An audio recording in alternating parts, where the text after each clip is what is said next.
अस्सलामुअलैकुम, कैसे हैं आप सब। मैं ठीक ठाक हूँ अल्हम्दुलिल्लाह। गुड़ियाज़ व्लॉग में आप सबका वेलकम करती हूँ। एक नया व्लॉग और नई सुबह, बहुत खूबसूरत व्लॉग है।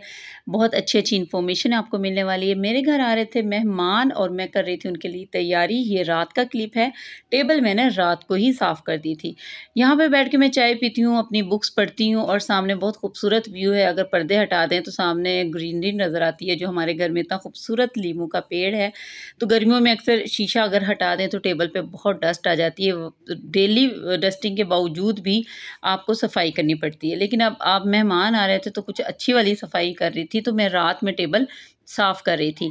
तो ये वाला लिक्विड मैंने बना के रखा हुआ है। जिन्होंने मेरे पहले व्लॉग देखे उनको पता होगा, जो नए देख रहे हैं उनको बता दूं कि इसमें मैंने डिश वॉशर जो होता है, लिक्विड होता है, वो डाला हुआ है थोड़ा सा, 1 चम्मच, और 3 चम्मच मैंने सिरका डाला और इसको लिक्विड बना के, इससे हर चीज़ की सफाई हो जाती है। बहुत अच्छा, ये देखिए मैं आपको दिखाऊंगी भी। हालांकि यहाँ पे मतलब 1-2 दिन मिस हो गए होंगे, नहीं भी डस्टिंग मैंने की होगी, लेकिन साफ़ ही रहता है। ये वाली बारीक बारीक मिट्टी भी इससे बिल्कुल साफ़ हो जाएगी और आपको फ़र्क बिल्कुल वाज़िया नज़र आएगा कि ये वाला देखें और वो वाला देखें, वहाँ पे डस्ट नज़र आ रही है आपको। तो ये वाला लिक्विड बना के रख लें, हर चीज़ के लिए आसानी हो जाएगी। फ़ौरन सब कुछ साफ़ हो जाएगा। अगर आपके पास ऐसा डेकोरेशन है और उसमें बारीक बारीक सी डिज़ाइनिंग है, जैसे आपको इसमें नज़र आ रही है, ये कपड़े से किसी भी तरह क्लीन नहीं होता। ये देखें, इसके अंदर डस्ट फंसी हुई है। तो जी इसके ऊपर भी अगर हम इस जो शावर वाली हमने बॉटल बनाई हुई है ना, देखिए इस तरह करेंगे तो अंदर तक ये लिक्विड चला जाएगा और ये भी बिल्कुल चमक के न्यू बिल्कुल लगने लग जाएगा। तो जी जब आपके घर में कभी भी मेहमान आए और आपको पता लग जाए रात को आ रहे हैं, सुबह आ रहे हैं, जो मेरे मेहमान आ रहे हैं वो मेरे पास लेट नाइट पहुंचेंगे, रात के किसी वक्त पहुंचेंगे। उनका कमरा मैंने सेट कर दिया। अब मैं टेबल सेट कर रही हूँ। तो एक आध मैंने खाना वो सालन भी बनाया, वो भी आप लोगों के साथ शेयर करूँगी। तो इन्होंने सिर्फ मेरे पास नाश्ता करना था। ये लोग स्टे कर रहे थे, मेरे पास नाश्ता करना था और इन्होंने फिर कहीं चले जाना था। तो फिर मैंने आधे काम, जब एक बिल्कुल अकेली खातून हो ना, उसको एक काम एक अकेली ने करना हो ना, तो कुछ काम उसको रात को ही कर लेने चाहिए। तो मैंने टेबल साफ़ कर लिया था, बिस्तर कर दिए थे, 1-2 सालन भी बना लिया था। तो मैंने आपको दिखाया, वो देखें बिल्कुल क्लीन, बिल्कुल साफ़ सुथरा हो गया। इसमें मैं आप लोगों से मशवरा लेना चाह रही थी कि ये मैंने इसमें फूल लगाए हुए हैं, लेकिन जो ये मेरे पास डेकोरेशन पीस है, ये इसका छोटा सा पीस भी इसके साथ मिला था। तो मेरे हस्बैंड ने इसको ऐसे बना के रखा हुआ है डाइनिंग टेबल पे, और मेरा दिल करता है कि मैं इसमें फूल, ये जो मैंने लगाए हुए हैं ना, ये मैं इसमें लगा देती हूँ। तो इसकी मुझे समझ ही नहीं आई कि ये क्यों है, क्योंकि ये खड़ा भी नहीं हो सकता है। छोटा सा बिल्कुल इसका पीस ही है। तो मैं जी इस तरह इसको बना के रख देती हूँ डाइनिंग टेबल पे। अब आप बताइएगा कि ये कैसे खूबसूरत लग रहा है, फूलों के साथ अच्छा लग रहा है या जो इसका छोटा सा पीस है कि वो ही लगा के रख दें। लेकिन वो अगर वो ऊपर नहीं लगाऊंगी तो वो बच्चे तोड़ देंगे। तो मैं जी साथ-साथ मैं अपनी टेबल साफ़ कर रही हूँ, साथ-साथ आप लोगों को बताऊँ कि जब मेहमान आपके घर आ रहे होते हैं और आपको पता लगता है, मुझे तो बहुत खुशी होती है और मैं बहुत खुश दिली से कोशिश करती हूँ, और ना ये अपने आपके माँ-बाप से भी आपके अंदर ट्रांसफ़र होती है ये वाली चीज़ें। मेरी अम्मी बहुत मेहमान नवाज़ थी, अल्लाह ताला उनकी मग़फ़िरत फ़रमाए। और जब मैं शादी होके आई तो मेरी आगे जो मदर इन लॉ थी ना, अल्लाह ताला उनकी भी मग़फ़िरत फ़रमाए, कि जब वो भी बहुत मेहमान नवाज़ थी, यानी वो हद से ज़्यादा। और मुझे शुरू-शुरू में तो जब ज़ाहिर एक मैं नई नवेली दुल्हन थी और मुझे कोई ख़ास काम भी नहीं आता, तो मुझे बहुत सारी चीज़ें मुश्किल लगती होती थी कि इतना कुछ। लेकिन आप यकीन करें, मुझे वैसी ही आदत पड़ गई। मैंने शुरू में अपनी अम्मी को वहाँ पे देखा, लेकिन वहाँ पे अम्मी की हेल्प तो बड़ी बाजियाँ और बहनें ही भाभियाँ करती होती थी। मैं सिर्फ़ देखती होती थी कि मेरी अम्मी भी बहुत ज़्यादा तकल्लुफ़ और मेहमान नवाज़ी में इतनी कि मेहमान खुश हो जाता था। और मैं भी अल्हम्दुलिल्लाह, अल्लाह का लाख लाख शुक्र है कि अपने से बढ़ के कोशिश करती हूँ। तो अल्हम्दुलिल्लाह मेहमान बहुत खुश होके जाते हैं। आप लोग भी ऐसे ही किया करें, खुश दिली से मेहमान नवाज़ी किया करें। ये देखें फाइनल मेरा टेबल चमक गया है, आप लोगों को नज़र आ रहा होगा। बहुत मैंने मेहनत की है, बात करते-करते आप लोग देख रहे होंगे। स्पीड अब मोबाइल में हम स्पीड तेज़ कर देते हैं ना वीडियो की, तो जब मैं देखती हूँ ना खुद, तो दिल करता है कि ऐसी फुर्ती आ जानी चाहिए हम ख़वातीन में कि झटपट घर को चमका लें।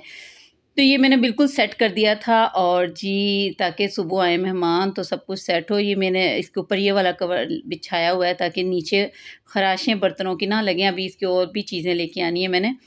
तो मुझे अभी अपने घर में शिफ्ट हुए थोड़ा ही टाइम हुआ है, तो अभी बहुत सारी मेरी चीज़ें रहती भी हैं, आप लोगों को वक्तन-फ़वक्तन दिखाती भी रहूँगी और ख़रीदती भी रहूँगी।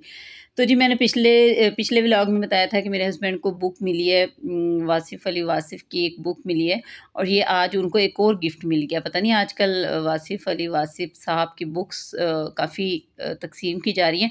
इतनी खूबसूरत बुक है और अक़वाले ज़री इसमें लिखे हुए हैं कि जहाँ से भी आप खोलेंगे ना वहाँ पे इतनी खूबसूरत बात लिखी होगी। मैंने वैसे ही खोला और इतनी खूबसूरत बातें लिखी हुई हैं इसमें।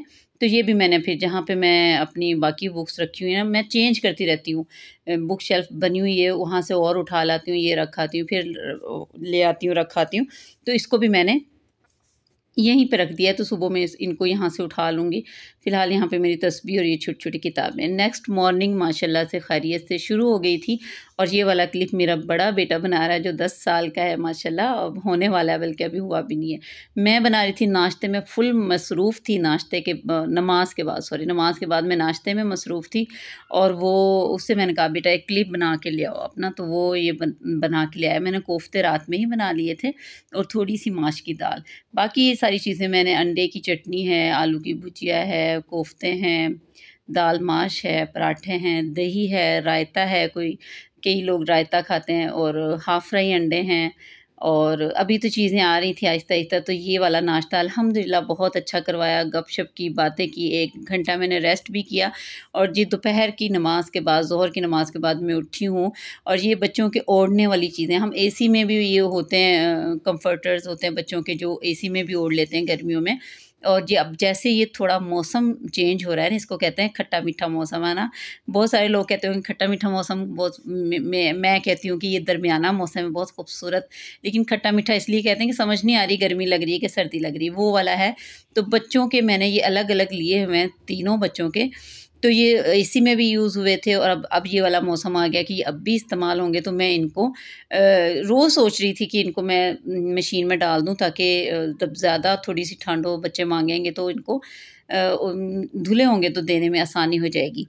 तो अल्लाह भला करे उस आदमी का जिसने ये मशीन बनाई। हर व्लॉग में जब भी बात होती है मशीन की तो बड़ी खुशी होती है कि शुक्र है, अगर खुद धोने हो तो दूसरी मशीन से तो बड़ी मुश्किल हो जाती है, लेकिन जो ख़वातीन धोती हैं उनकी भी बड़ी माशाल्लाह अल्लाह ताला उनको मज़ीद हिम्मत दे। सारी चीज़ें आ जाती हैं इंसान के पास आहिस्ता-आहिस्ता, कोई इतना मसला नहीं। उस मशीन में भी धोए हुए हैं कपड़े, कोई ऐसी बात नहीं है।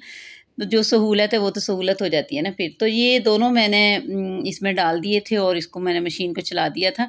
इसमें जो सैमसंग की मेरे पास ये वाली मशीन है और फुल 16 केजी की है ये। तो इसमें ये सहूलत होती है कि ऐसी हैवी चीज़ें भी इसमें धुल जाती हैं। शुरू-शुरू में तो मैं अपने ब्लैंकेट्स भी इसमें धो लेती होती थी, लेकिन अब 5 इयर्स पुरानी हो गई है, तो मेरे हस्बैंड ने मना कर दिया है कि उसमें वज़न बहुत ज़्यादा हो जाता है, तो ये ख़राब ही ना हो जाए। तो इसलिए मैं अब ब्लैंकेट्स वग़ैरह नहीं धोती, लेकिन ये वाली चीज़ें जैसे घर में खेस होते हैं या और विक्की रज़ाई होती है, तो ये ब्लैंकेट का ऑप्शन है, वो मैंने लगा दिया था।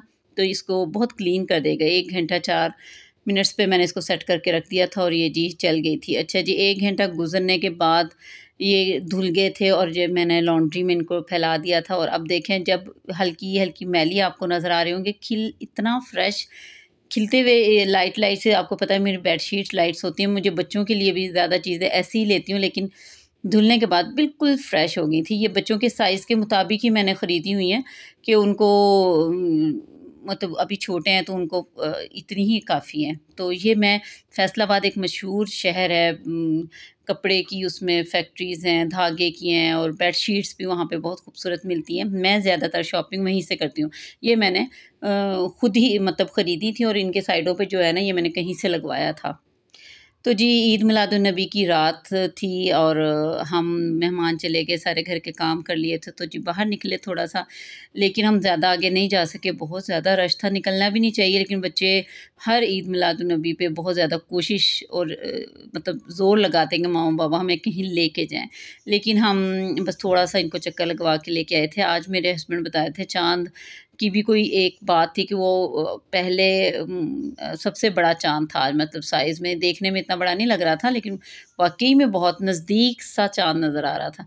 तो हर तरफ इतनी खूबसूरत लाइटिंग की हुई थी और मैं तो इनको देख-देख के खुश हो रही थी, लेकिन बच्चे कह रहे थे आगे चलें, वो पहाड़ियाँ सी बनाई होती हैं और वहाँ पे काफ़ी ज़्यादा मॉडल्स बनाए हुए थे। लेकिन वहाँ पे हम नहीं जा सके, बहुत ज़्यादा रश था और गाड़ी से उतर के हमें काफ़ी आगे जाना था, इसलिए फिर मैंने कहा नहीं बस गाड़ी में बैठे रहें। वापसी पे फिर उनको वादा किया कि आइसक्रीम आपको ले देंगे अपनी पसंद से, तो ये माशाल्लाह तीनों अपने बाबा के साथ चले गए, ये सबसे छोटा रह गया था। और मैं तो बैठी-बैठी एक ग्रीन के अंदर कितनी खूबसूरत दुकान वालों ने लाइटिंग की हुई थी, इसी को देख-देख के खुश होती थी। और अगर आप थोड़ा-सा बाहर चले जाओ ना, माइंड इतना अच्छा फ्रेश हो जाता है, थोड़ा-सा ही। मेहमान भी आए, फिर मैंने घर के काम भी बहुत ज़्यादा किए और जी फिर बाहर की रौनकें और रोशनी देख के आई तो ज़हन फ्रेश हो गया। दूसरा ये कि जब पता हो ना आज शाम के हमारे खाने पकाने की छुट्टी है, जब भी औरत बड़ी खुश रहती है कि आज मेहमान आए थे तो इतने सारे सालन फ्रिज में रखे हुए थे, तो मैंने कहा था आज हम कुछ भी नहीं बना रहे, तो सबने कहा ठीक है, सबकी पसंद की चीज़ें थी, बच्चे जो खाते हैं। मेरे बच्चे तो ज़्यादा आलू फ़ेवरेट है उनका, आलू से बनी हुई कोई भी चीज़ है वो खुश होके खा लेंगे। हस्बैंड अल्हम्दुलिल्लाह सब कुछ ही खा लेते हैं। तो इसलिए मैं आज छुट्टी पे भी थी। छुट्टी क्या सारा दिन काम किया लेकिन फिर भी छुट्टी पे थी कि आज मैंने कुकिंग ऐसी नहीं करनी थी। और जी ये मेरी आइसक्रीम थी, मैं ये खा रही थी, बच्चे अपनी-अपनी पसंद की ले आए थे। और जी अब हम घर जा रहे थे और घर आने के बाद जो सब बच्चों ने थोड़ा-थोड़ा कुछ खाया और जी ये लेट गए थे और कार्टून लास्ट मोमेंट पे भी कार्टून चल रहे हैं। अब जी हमारी हो गई थी रात और जी ये था आज का छोटा-सा व्लॉग, आप लोगों को पसंद आया होगा और जी जो न्यू